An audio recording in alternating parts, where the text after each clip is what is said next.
আসসালামু আলাইকুম সবাইকে, কেমন আছেন আপনারা? আশা করি সকলে আলহামদুলিল্লাহ অনেক অনেক ভালো আছেন।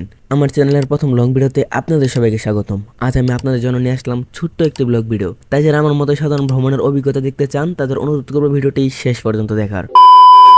আজ বিকেলের দিকে আমি আর আমার দুই দুলাভাই ঠিক করলাম একটু ঘুরতে বের হবো। কোথায় যাবো সেটা নিয়ে একটু দ্বিধায় ছিলাম। অবশেষে সিদ্ধান্ত নিলাম আমরা যাবো রৌমারী বিলে, যা আমাদের জেলার মেলান্দ উপজেলায় অবস্থিত। আসলে নামাজের পরই আমরা মোটরসাইকেল নিয়ে রওনা হয়ে গেলাম রৌমারীর উদ্দেশ্যে। পথের রাস্তায় দৃশ্যগুলো অসাধারণ লাগছিল। বিকেলে সূর্য ধীরে ধীরে ডুবে যাচ্ছিল, এক কথায় দৃশ্যটা ছিল অসাধারণ। দেখতে দেখতে আমরা চলে আসলাম কেন্দুয়া বাজারে, যা আমাদের বাড়ি থেকে প্রায় 2.5 কিলোমিটার মতো দূরে অবস্থিত। আর এইখান থেকে হাজিপুর বাজারের দূরত্ব প্রায় 2 কিলোমিটার মতো। যাত্রাপথে চরের বিভিন্ন দৃশ্য দেখলাম, যেগুলো আসলে গ্রামের সৌন্দর্যকে ফুটিয়ে তুলে। আসলে গ্রামের সৌন্দর্য আপনি খুঁজে পাবেন এই চরের ভিতরেই। যাই হোক, আমরা আজ আপনাদের সেই চরের দৃশ্য দেখাবো, কারণ আমরা ঘুরতে যাচ্ছি চরের দিকে।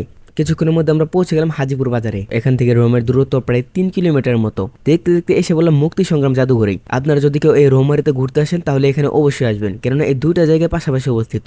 আমি এর আগেও এখানে এসেছিলাম। আজ যেহেতু ঘোরার জন্য বের হয়েছি, তাই ভেতরে না গিয়ে এর সামনে রাস্তা দিয়ে এগোলাম।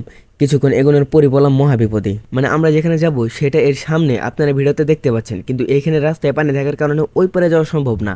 আর ওই পারে যাওয়ার জন্য আমাদের ওদিক দিয়ে প্রায় 2 কিলোমিটার মতো ঘুরে যেতে হবে। সন্ধ্যা ঘনিয়ে আসছিল, তাই ভিডিও কোয়ালিটি একটু খারাপ হতে শুরু করলো। ঘুরতে ঘুরতে অবশেষে আমরা পৌঁছে গেলাম আমাদের কাঙ্ক্ষিত রৌমারী বিলে। ভাই, জায়গাটা সত্যি অসাধারণ। যদিও তখন দর্শনার্থী খুব বেশি ছিল না, তবে সাধারণত শুক্রবার ও ছুটির দিনগুলোকে এখানে ভিড় থেকে উপচে পড়ার মতো অনেক দর্শনার্থী নানা জায়গা থেকে এখানে ভ্রমণ আসেন।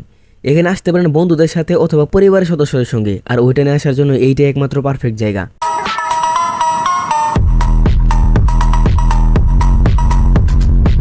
এখন আপনাদের সাথে রৌমারী বিলের সংক্ষেপে একটু পরিচয় করে দিই। এই জায়গাটা আসলে নিকলি বলে অনেকে ডাকেন। লোকেশন হলো মেলান্দ উপজেলা, জামালপুর জেলা। যেভাবে এখানে আসবেন, জামালপুর গেটপাড় থেকে কেন্দ্র কালীবাড়ি পর্যন্ত সিএনজি বা অটো রিক্সায় করে আসবেন। ভাড়া আনুমানিক 20 টাকা জনপ্রতি লাগবে। সেখান থেকে হাজিপুর পর্যন্ত 10 টাকা জনপ্রতি ভাড়া লাগবে। আর হাজিপুর থেকে এখানে ভাড়া 15 টাকা বা 20 টাকার মতো পড়বে। আমরা এখানে বসে সামান্য খাবার খেয়েছি, যদিও ঝালমুড়ির স্বাদ একেবারে খারাপ ছিল। তবে তারপরও খাবার খাওয়ার আড্ডায় সময়টা দারুণ কেটেছে। অবশেষে ঘোরাফেরা করে আমরা ফেরার উদ্দেশ্যে রওনা দিলাম। আজকের মতো ভিডিওটি এখানে শেষ করতে চাই। ভিডিওটি কেমন লাগলো অবশ্যই কমেন্টে জানাবেন। আর এরকম ভিডিও দেখতে চাইলে অবশ্যই চ্যানেলটি সাবস্ক্রাইব করে রাখবেন। আর আজকের মতো আল্লাহ হাফেজ।